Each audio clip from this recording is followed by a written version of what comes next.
Morning, Dex. Morning, Justin. The sun is up. It's winter. That's okay. Bitcoin's running. It's Bitcoin winter, right? So everything as it should be. So we can have our coffee and talk about the news. Lots going on. Delicious. Okay. So the first story I'm tracking today is the Elon Musk firings and just the whole spectacle of Elon running this company with everyone in the world watching. It's one of the funniest shows in the world. Just watching him run the company, watching Twitter go through what it's going through. You're getting all of the psychological conflict on planet Earth distilled into one story in some ways, because it's one of those, what we talk about a lot on this show is, one movie, two screens. You never heard that? One movie, two screens? It just basically means we're all watching the same show, but everyone's walking away with these different opinions. If you go to the he, him, blue check, well, I guess blue check's different, but if you go to the he, him, Ukraine flag in their bio Twitter people, they all think this is a big disaster and they're laughing about the money he's losing and what a terrible business person he is and what's he going to do when Twitter has financial trouble. And the other folks, right, who notice that Twitter's engagement is an all-time high and people are writing love letters about Twitter and citizen journalism when it comes to the SBF story. We've been on top of that here, haven't we?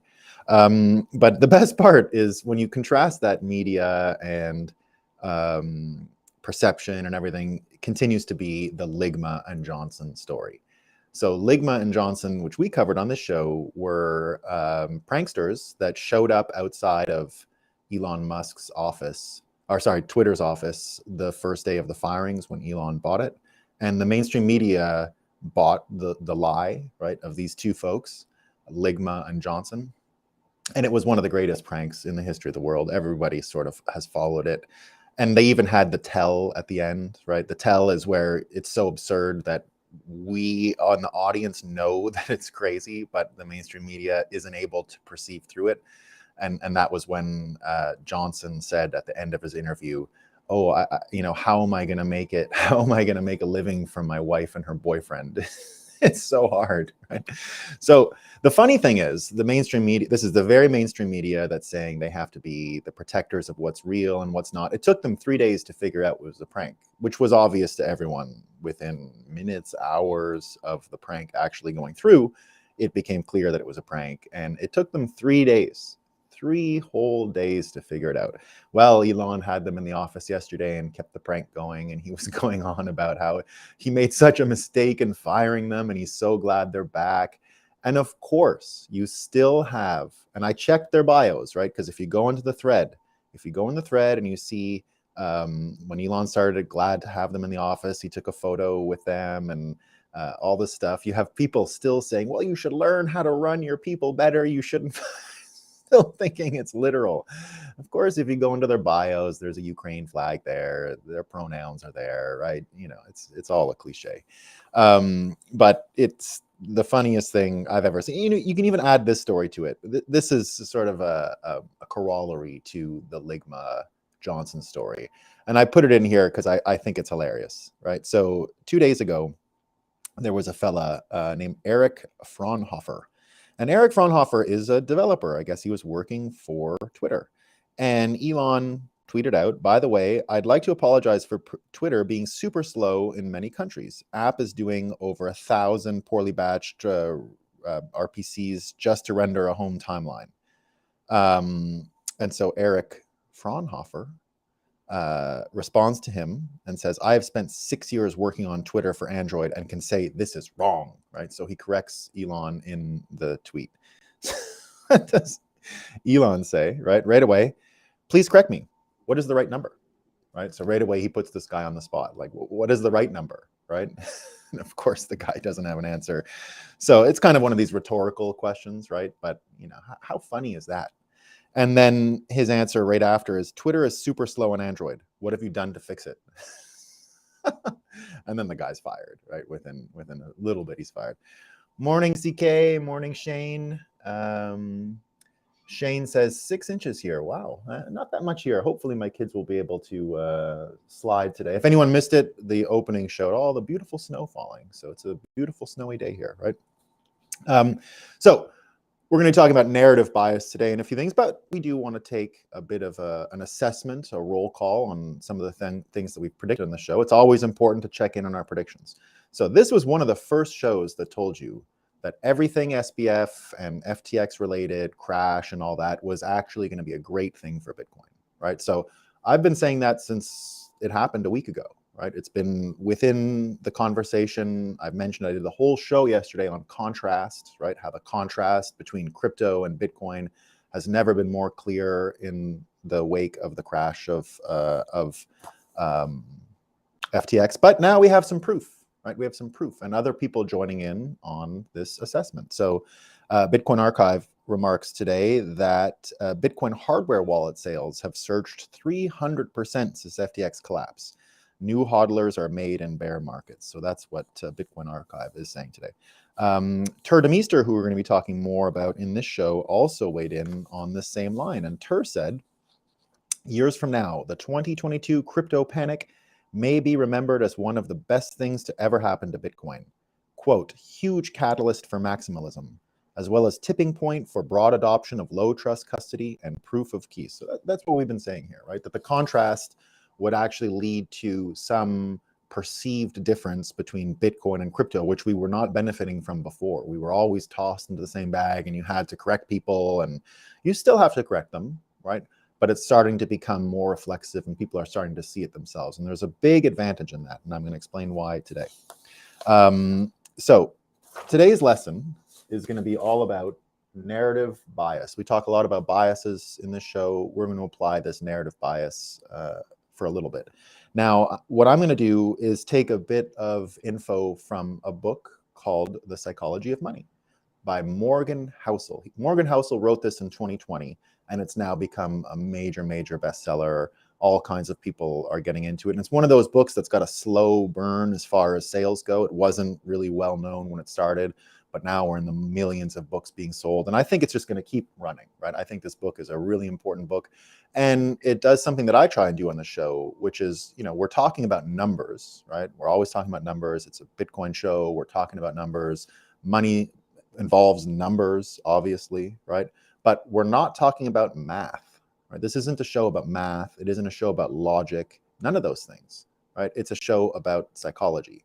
And what this fella underlines, just like I do on this show, that money might be related to logic and math, but actually not at all, right? Like not at all. The numbers have confused you. And he goes into all these examples explaining how psychology affects our perception of money, how we use it, how we store it, how we earn it, how we gain it, how we keep it, and all of those other things. And none of it is logical. None of it is logical. And he goes into one, and he gives many examples, right? So the book is a very easy read. It's not dense. It's filled with examples that you could imagine and access, right? So it's trying to take out all the voodoo, all of the weird frames that economists use and the complexity theater and the confusopoly stuff and the science, right? The science of economics, not in the book, right? Not at all psychology. And he gives us one great example of narrative bias, right? Narrative bias, which is what we're going to talk about today. And so here's the context, right? Here's the context. You're an alien, right? You're an alien and you're looking at Times Square New Year's Eve 2007, right? You're looking at Times Square New Year's Eve 2007, right? In America. And you're seeing lights, you're seeing parties, the place is packed, it's turning into 2008. Wow, you know, crazy, crazy, crazy. The alien comes back and misses 2008, but comes back in 2009, right? And looks down again at the Times Square scene. What does he see, right? Now, we know in this show, because we talk about the financial collapse and the financial crisis of 08 a lot, right? It's our fourth turning peg, let's say, into the fourth turning, right? It's where Bitcoin comes from. It has a lot to do with the psychological space that Bitcoin inhabits. So that's why we're always talking about it here. It was a major, major event. But if you're an alien and you look down now at Times Square 2009, what do you see, right? You'll see way more iPhones, right? They were barely there in 07, but now all of a sudden everyone's got these iPhones, right? The place is as packed as ever. There's probably more lights, right? Because I don't think the lights in Times Square go down because the economy had a little trouble. More people were buying advertisements. There was just as many physical people there. It seemed as if there was as much commerce going on there. All those things were the same. Now, the alien would have thought that actually we got way better or richer and things progressed as they would have from 2007. But little did the alien know that if you'd have gone down to Wall Street and asked for numbers, right, the math, it looked like America was in the tank, right? And what happened? Real estate collapse, right? The real estate market collapsed. That all those people in the crowd, their net worth on average was way less than it was in 07. So the net worth of Americans from 07 to 09, you know, because a lot of it was in housing, dipped 30 to 40% because the housing crash was so big, right? Valuations in houses stopped.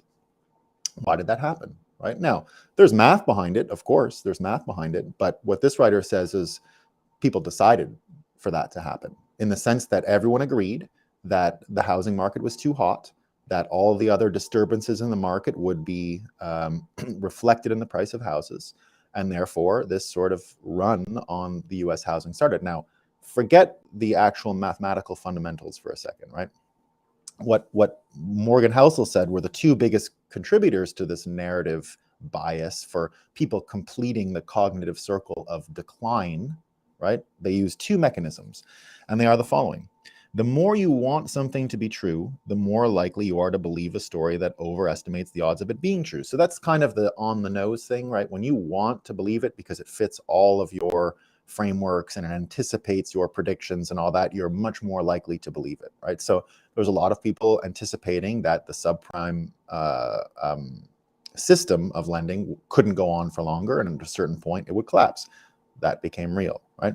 The second one is everyone has an incomplete view of the world, but we form a complete narrative to fill in the gaps, right? So when you are seeing all these individual pieces, you'll actually fill them in your own mind in order to put them together and be able to contain them. So what both of this looks like in the terms of narrative bias is like this, right? When a person is trying to take these different elements, they can't really make sense of it. But if you put them in an order, right? If you put them in an order, that's why even for seed phrases, right? We try to use things that are like lyrical, right? Because the minute you put it into that context, it's much easier to remember, right? That's why those tricks are there. And this is kind of the same thing, right? Complex subjects can actually be managed by the brain if they're put into a narrative much better, right? And that's beyond sorting, ordering. This is really the construction of a narrative that allows you to bring meaning to all the pieces and fill in the gaps, right? It's the filling in the gaps that becomes really important. And now this is not something you can really train yourself against, right? This is something you can use and understand, but it's the way the human mind works. It's the operating system. Asking this to be controlled or limited in any way is really tough for me, for you, for everyone, right? It is a reflex. It's the operating system. You can't ask the operating system to do the opposite of what it's designed to do, right? We are pattern recognition machines. We recognize patterns and then instinctively put them in an order. And if we can drive a narrative out of it, even better, right? I do it every morning on this show. I try to put a narrative together by looking at pieces on a board. And then I say, okay, this is probably the right order to tell the story, the right order to deliver the news, because there's some form of narrative to it. And that is both easier for me to talk about, easier for you to understand, and it all has to do with the way the human mind is configured, right? So narrative bias is something we all live with, but it's rearing its head in this case, right? So now let's look at the SBF story, right? Now, all kinds of media entities have jumped in with the Clinton connections, with the Ukraine connections, with the political donations, and of course the fraud, right? So all these narrative frames are filling in gaps constantly, right? We have no proof. We have no proof, and nor have I ever suggested there's proof that SBF influenced election prediction markets. I don't know that, right?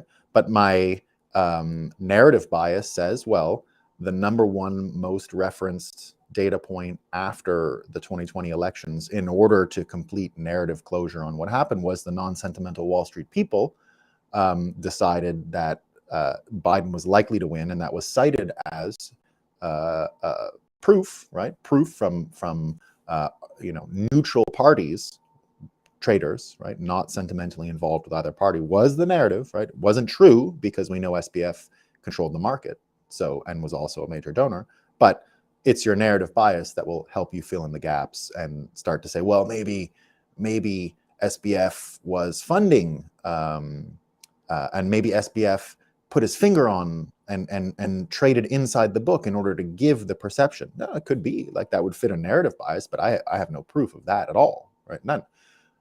All I know is by the next election, 2 years later, SBF was talking to the CFTC about regulation, and suddenly there was no more election prediction markets. They were illegal. And as we've discussed here, there was no reason given. So I was already concerned about the election markets being canceled before SBF was involved in any way, or at least involved in my narrative bias, right? I was already suspicious of something because they gave no answer. And it's my opinion that if ever anyone doesn't give an answer for something, a rule change, there's corruption behind it. You know, one of the great examples is Obama during his first run as president in California. So I was not an anti-Obama person. I had certain concerns and all that stuff, but I liked the idea of first-term Obama for sure, right? It had a lot of benefits for America, and you know, perception, healing, all those things I was very for, right? Very, very for that. Still not I was not going to Obama rallies or anything, but you know, checked out. The whole thing seemed kind of cool. But then he did something that got my attention. And it was the first thing that got my attention that was out of the ordinary from what I had seen from him. And it was this. You know, he campaigned on the marijuana thing, right? Like Justin Trudeau in Canada, you know, oh, I smoked marijuana. We're going to legalize marijuana, which I'm totally for, right? I'm totally for that. So I said, well, that's a good thing, right? Now, fast forward just a few weeks into his presidency, or a few months into his presidency, and what starts happening? Well, the same thing happened in Canada when Trudeau got elected, in that when he got elected, they hadn't passed any marijuana laws, but all throughout Toronto, all the bodegas and little delis and whatever started popping up to sell pot, right? They started selling pot out of all these things, and they said, oh, it's legal now, right? And some of them got shut down, some of them didn't. It was all a murky area. When Obama came in, he said, right, we're going to legalize it. But out of nowhere, they start arresting growers and sellers in the state of California, right? Imposing federal laws and going away from the state's laws that had allowed it to be distributed in California.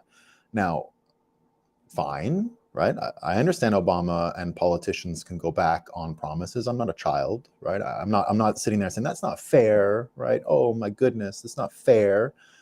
But he didn't give a reason. He didn't even talk about it. It was just people getting arrested, and there was no mention of anything. I'd have accepted almost any excuse, almost anything. I just wanted to know why, right? He could have said, oh, you know, in the end, it's more complicated than that. Police need it because there's other drug dealers, and it's a tool that is used by their discretion in order to do whatever, right? I don't know. I mean, I would have taken anything, honestly. My standard for excuses was like, you know, just say words that refer to the situation that was different from what you said during the election, right?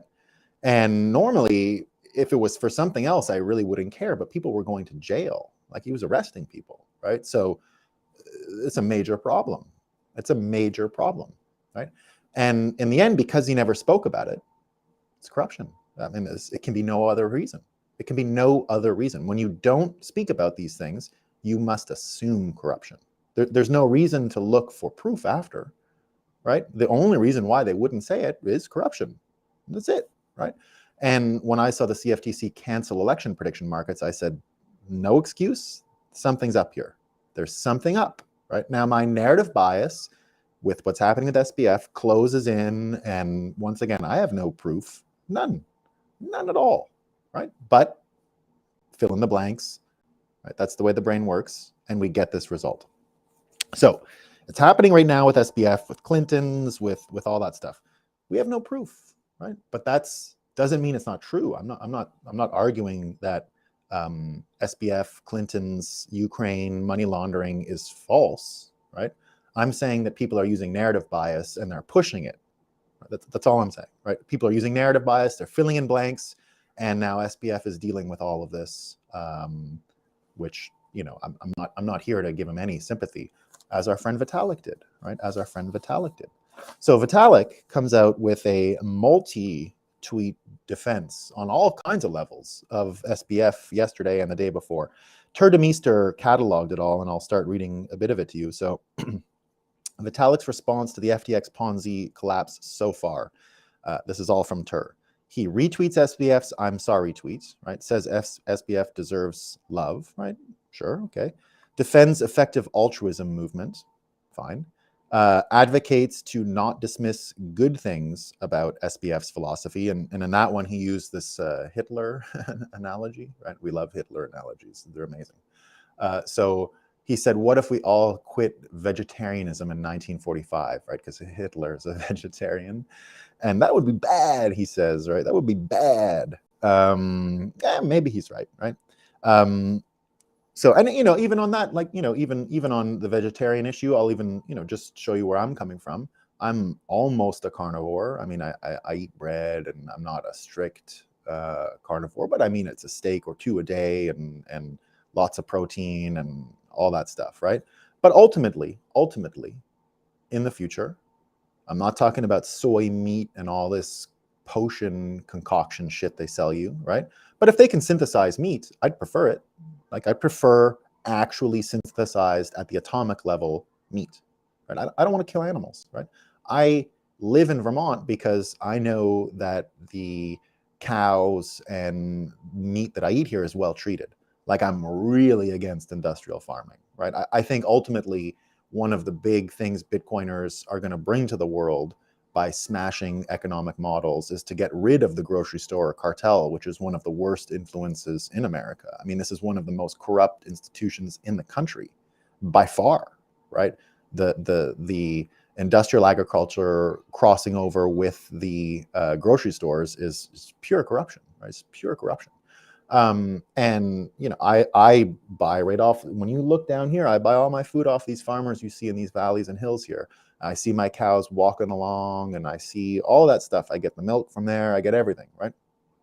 And that's the next best thing to synthetic meat at the atomic level, not the Beyond Meat shit, right? Not corn syrup, none of that, right? We're not talking about soy meat. We're talking about actual meat, which we are incapable of making scientifically yet. Right? I think it's going to happen, right? I think eventually we won't be farming anymore, and I do think even with the beautiful cows that I eat here, right? They live a great life. They are slaughtered on the land. It can't get much better than that, right? It can't get much better than that. They have a beautiful, wonderful life. We don't need to change the system we have now. But if there is an even better level, right, where we don't have to do any of it, I'm for that. Like, I am, So when Vitalik says, vegetarianism in the future, if we're talking about way in the future, I'm with him, right? I'm with him. And I'm not into vegetarianism for the farts and all the environmental stuff, right? Like, we know that you have to kill way more animals to farm vegetables than you have to kill to farm a cow, right? Like, a cow can live with everything. When you farm vegetables, you got to kill everything in the land, everything above the ground. You got to fence anything from coming in. You got to kill it when it comes in the sides. You got to kill it from below, and you got to kill it from above. You're killing all day if you're farming beans and shit, right? Because the animals want in. You got to kill everything. You got to kill nonstop. Bunnies dead, right? Squirrels dead. Birds dead. All of it, right? Whereas if you have beef, you can just walk around, right? You don't have to kill anything. You can put up a fence, maybe, right? Maybe, depends on how much land you have. So what Vitalik, what Tur points out here is the stuff that Vitalik says, right? And some of it good, some of it not great, right? But he says here, no surprise, no outrage, no empathy for the victims, no introspection. He goes on to the different things he says. He says, appreciation for ex-Mt. Gox CEO, comments on a thread about SBF's aggressive virtue signaling. I'll account this as introspection, maybe, right? And in the end, you get this reaction, right? You get a reaction, right, to Tur's tweets. And it's from Digital Bag Degen, right? Digital Bag Degen. And Digital Bag Degen says, I genuinely hope you're a good dude with core moral values and great ethics with no greed intentions.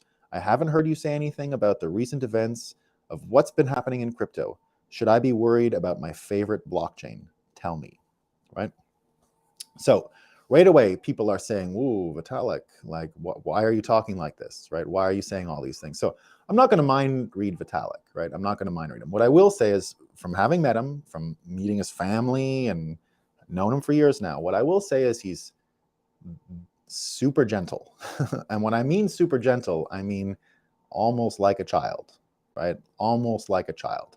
And I don't mean that in a critical way, even though it definitely is a criticism. I mean, he wants to not hurt people, right? He's like that. And whether or not people get hurt in the long run, I think they are, right? I don't think you get to just act this way for years and then not have consequences. But he's a gentle person, right? He's a gentle person. But the issues then come into this, exactly what Tur was talking about, right? Exactly what Tur was talking about, which is no personal responsibility, right? No ability to grasp what's going on. And that really comes down to sort of a development issue, right? It's no responsibility. It's kind of like the not fully formed psychological state where you are actually taking, account for what you're doing. You're growing from that, right? Not really happening in this case. So the lack of responsibility, the lack of exactly what Tur points out is in evidence, right? Is in evidence. At the same time, you've got people now commenting everywhere, right? Anyone else gets strong SBF vibes from Vitalik, right? Now, personally, I've always called SBF for-profit Vitalik. The minute I saw him, I said, "Oh, that's Vitalik," and like it's the same thing.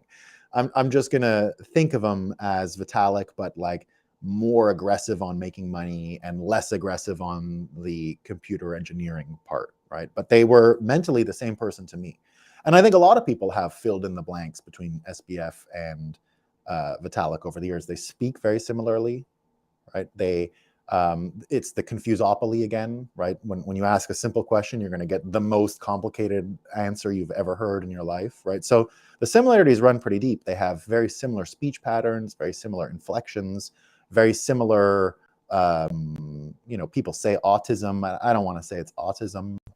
Whatever it is, right? Like I'm not going to diagnose people with autism from afar, but what you see is a lot of similarities, and I'm not the only one picking up on it, right? And even just to go to his comments, Eric Wall had a pretty good assessment of the tweets, right? One of the defensible assessments of the way Tur broke it down and what Vitalik said. And he says, look, maybe it's suspiciously one-sided in this case, but to be honest, the way I use Twitter is similar to this, and I think Eric Wall's breakdown is fine, right? He says, try to balance the stuff I see with what is missing.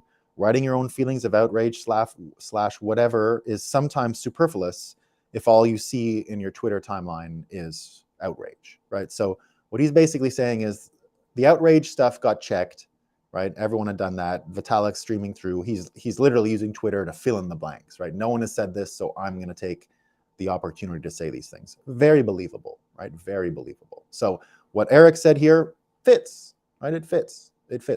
However, the similarities between SBF and Vitalik now start running into this narrative bias. It doesn't have to be true. Even Eric Wall agrees with what I just said, the for-profit Vitalik statement, right? This is Eric Wall again. I think SBF literally copied Vitalik's autist style to fit into the genius boy crypto category, but I have no evidence of this, right? So he's making the connection as well, right? Now, what are people doing because of that, right? Well, everyone looking at staked ETH now, right? Staked ETH has become the big thing to look at because of narrative closure, right? People are filling in the blanks because of the similarities between Vitalik and SBF. And here's someone saying, Ethereum devs, leaders, and influencers told their followers that ETH staking withdrawals will be enabled 6 months after the merger, individuation. Then they moved the goalpost and it became 6 to 12 months. Then they said 2024. Now the ETH Foundation removes all time frames from the website, right? So people are already starting to make these connections. It doesn't need to be true. It doesn't need to be true, right? Unfortunately for Vitalik, it doesn't need to be true, right? They are so easy to put in the same category. There is so little daylight between the two characters that you're going to get a lot of fill in the blanks. You're going to get a lot of narrative bias now towards Vitalik. In the same way that Bitcoin contrasted, and that's what we talked about yesterday, right? Contrasting. Bitcoin contrasts with SBF and FTX. Bitcoin contrasts with schemes that lock up your cryptocurrency and don't give you the opportunity to control it, right? Bitcoin contrasts with the technical complexity theater, right? We talk a lot on the show how what we're interested in is lowering the IQ required to save money and participate in the financial system. Because if you go on the SBF Vitalik worldview, right, it's Series 7 license Wall Street trader, and now we're going to up the complexity and add computer science and engineering to the skill set required just to survive, right? Just to survive. So it's this fallacy that if you put all the smart people in the room together, they're going to come up with the right answer and it's going to be great, right? More financial engineering, more obfuscation, more of these things, right? So what we're, oh, pardon me, I'm just going to read a comment here. Why would you want something as fundamental as withdrawal functionality with a supposed monetary? Yeah, exactly. Why would you want to be able to withdraw it, right? Why? Who cares, right? So right away, this is opening up everyone's mind. Right, this degen bag holder doesn't sound like a Bitcoin maxi to me, right? If you're a degen bag holder, what the fuck are you doing with it? Pardon the swearing. What are you doing with your time, right? You're shitcoining. Of course you are, right? And like, admittedly, your name is degen bag holder. So degen bag holder is now already questioning everything coming out of Vitalik's mouth. I'm not saying Vitalik is guilty of any of these things. I'm saying, again, the one thing I can criticize him for is being too gentle. That's a criticism in this case, right? In the same way that Jordan Peterson tells you that men, not boys, men, right, who go through the process of individuation naturally become dangerous. Being dangerous and threatening is part of being a man and going through the right psychological formations, evolution, growth, all those things, right? There's a reason why Jordan Peterson says being dangerous is important for growth, right? You can't get away with being gentle all the time, right? It's a fiction. It means you're denying some of your own personal growth and personal evolution, right? And you know that's what it comes down to. There's now, and this is where the contrast comes back. This is where the narrative bias starts wrapping Vitalik up, and the contrast is there for Bitcoiners. It all comes down to personal responsibility again. Right? What we're really talking about here is a huge awakening in personal responsibility and our ability to, take responsibility ourselves, hold others accountable, and talk about things in a way that are adults. Right? We got to be able to talk about choices for elections, for example. Right? When you make systemic choices for an election and to hold an election in a certain way, you've got to be able to have a conversation after about what you gave up. That we can't even criticize what happened in Arizona about the choices of the system they held, right? They chose a ease of voting system that took a week versus voting on the day of, which would be more secure, right? It's literally a design trade-off. And now someone made a design trade-off, but it's not okay to criticize the design trade-off, right? This is a lack of even the faintest amount of responsibility and individual progress, right? And even to just talk about that situation for a second in Arizona, I continue to think now, after what happened in the last day with Carrie Lake losing, right? We've been a big Carrie Lake fan show, just talking about her skills and talent and how persuasive she is, and once in a generation. I've never seen anything like it. And I've said it on this show a bunch of times, right? I think whatever happened in Arizona, whatever happened there, is probably the dumbest political mistake in the history of the world, in the sense that thinking that getting her out of Arizona was going to be, somehow the end of the story. I don't know. Trump did announce last night that he's going to be running for president. I still see the chances of it being seen through, given his age, not great, right? Not great. I think the one thing he's doing there is saying, look, whatever happened in 2020, I want revenge, right? And it's almost like narrative-wise, there's a whole narrative there that he's got to be the comeback person to avenge whatever he says happened in 2020. Well, now Kari Lake has a very similar circumstance that happened to her. And in a lot of ways, she might have just as much of a backing for that one narrative as he does, right? So I don't know if he makes it. I think in the end, she's going to come in and become the more important candidate, whether she's on the ticket or not. I think in the end, she's going to run for president, and I think she's going to be the next president. That's where I'm at right now. Things could change. You know, I'm like 50% down with that prediction, but I can see it clearly. I think that whatever happened in Arizona is a blessing for her. It got her out of whatever that stupid little tiny state is going on, right? And already, if you look at her influence on American politics, it's obvious yesterday. Here's something that happened in America yesterday, in case you were wondering. So her campaign promise was on day one, she would announce an invasion. She would declare war, basically. An invasion of Arizona on the southern border was what she was going to do on day one. Well, guess what happened yesterday? America's largest continental mainland state, Texas, declared an invasion. The governor declared an invasion of Texas from Mexico and the cartels yesterday, which engages all forms of new powers and things like that to deal with what's coming across the border. So you've got, let me just find the notes on that. Yeah. This is what it's going to do. This is what Greg Abbott says. He says it's an unprecedented measure to defend our state against an invasion. And he uses, in case you didn't know, like my state here in Vermont, Texas also has its own constitution, right? We can secede, by the way, in Texas and Vermont. We are able, I believe, legally to secede from America, unlike the Civil War states, right? I think there was provisions that allowed us to enter, and there's provisions that allow us out. So we have these constitutional powers that not every state has. So Texas and my state here in Vermont. So he invoked his constitution, and here's what it gives him.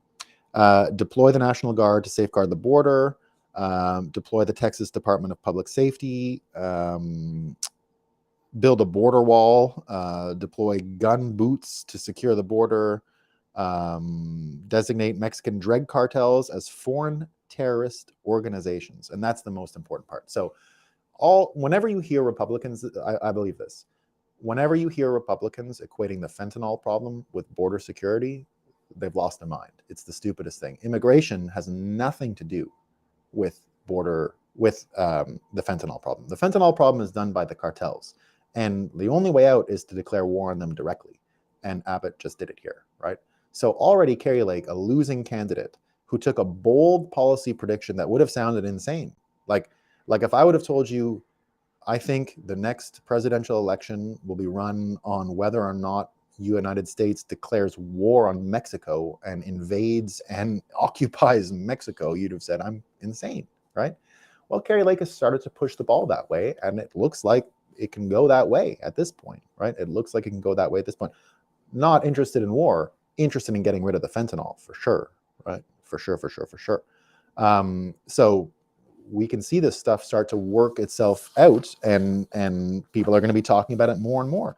So I think she's going to be, I think it was one of the biggest mistakes ever made in the history of politics. Be careful what you wish for, right? They got Katie Hobbs as the governor of Arizona, and Kari Lake is a free agent. Released from this little state to go to the national stage, where I think her skill set is more applicable. So we've got the narrative thing, and here's what it ends up doing, right? Here's how things are getting covered now with contrast and this narrative bias, right? You've got Brian Armstrong, Balaji Srinivasan, everyone coming out saying mainstream media is just complete garbage, right? These were people who not too long ago would have been in the middle politically, a little bit of this and a little bit of that. It now looks like they're all being pushed to one side, right? They're all being pushed to one side. You've got that, ridiculous New York Times puff piece on SBF talking about how he's frugal, no mention of the $40 million condo penthouse condo, no mention of the private jet. It's just, oh, you know, he makes his own eggs, or not even, he's vegan or whatever the hell he is. But you know, that's what's going on. And now if we take all of these narratives and put them together, remember I said they're filling in all of these holes. They're, you know, it's not us doing it. It's these narrative bias folks. And that's what a lot of the media runs off of. So you've got a whole wing of journalists now looking into Ukraine, FTX, money laundering, what's going on with all this. And you remember there was that Mario Nawfal guy that I mentioned who had Elon Musk on one of his Twitter spaces because he was tracking all of the money, I guess through Etherscan, or I'm not sure what he was using. I haven't really seen his forensic auditing stuff for chasing down whatever money went to Ukraine and back and forth. But Mario yesterday, in one of the most clever things I've ever seen, invited Hunter Biden onto his show to talk NFTs. So I mentioned it here thinking, I don't know what's going on here. Like what this is going to turn into. And I said, go check it all out at 11. I checked it out. In the end, you know, it was a trap, and this Mario Nawfal guy is as smart as I hoped. He basically just told Hunter that, yeah, we just want to interview about your art, man. Hunter jumps in, and then he goes and says, you know, are you going to get into NFTs, and starts pushing him about moving money around. And of course, Hunter Biden just hung up and got out of the interview. But it fits that narrative bias now. And now you see yesterday all of these same people jumping in with stories about the next $37 billion that Congress is asked to give. So yesterday, the United States Congress asked for $37 billion to give to Ukraine. $37 billion, right? So right away, everyone's saying this is FTX related. Once FTX got shut down, right? So they're filling in these narrative holes. I don't know if any of it's true. The point of what I'm talking about today is absolutely not that it's true, but it doesn't matter. It doesn't matter if it's true or not. The blanks are going to get filled in. The blanks are going to get filled in. And again, if you take a look at Vitalik and just his physical similarity, right? You've got one, the for-profit, a bit heavier and rounder SBF, right? The gentler, skinnier Vitalik. But the way they talk, the way they look, right? I've always thought the same. I'm not trying to I'm not trying to be so superficial, right? But looks matter, right? They matter. And with those guys having these, you know, kind of similarly unattractive, let's say, right? Like we can't sit and say Vitalik is an attractive person. Some people might find him attractive. I just mean objectively, according to aesthetic standards. I'm not trying to pick on the guy or anything like that, right? That's not what I'm trying to say. But people are going to make the connections, right? And the narrative bias is going to stick with Vitalik and Ethereum for quite a while. And I think personally, it's a good thing for Bitcoin, right? And Bitcoiners to have this space between crypto and Bitcoin, which will be more and more obvious as time goes on. So, you know, lots of good things happening, lots of bad things, but we're getting there. Muslim Bitcoiner, media trying to make Bitcoin public forget SBF just so the bad actors plan the next run. Looks like it. Looks like a lot of incompetence. Justin says the timing of that 37 billion announcement with the missile landing in Poland was totally coincidental. Yeah, it was a total coincidence, Justin. They're not related. Everybody knows they're not related. Just like most of this stuff is not related, right? It's not related. Missile hit equate to the Archduke assassination of World War I? No, it looks like they've already weaseled their way into an explanation of it all. Now that the money's on the table, they've all agreed that it was anti-aircraft missiles from Ukraine.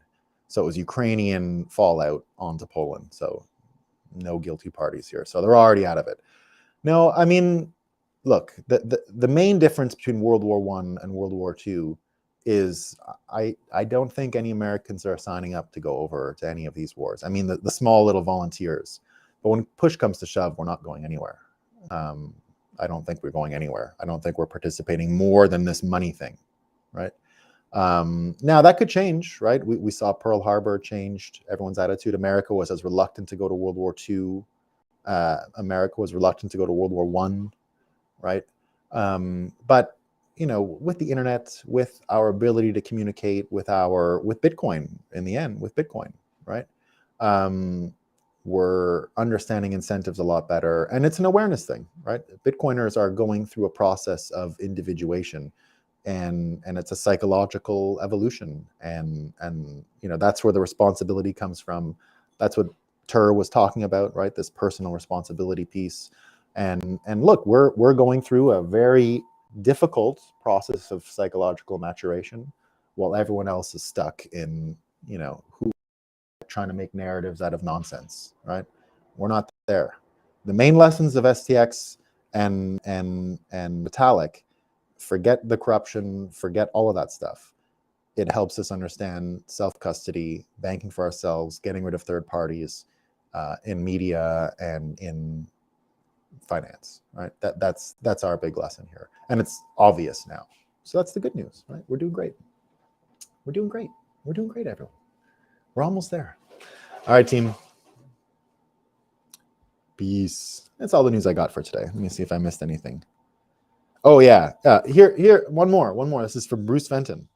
And this is the kind of stuff that sticks, right? This sticks, right? This is narrative bias. It sticks. SBF is the Jeffrey Epstein of retail, a protected, connected darling of the Washington, D.C. halls of power, the media, academia, and the establishment. So all of these guys are getting put together, right?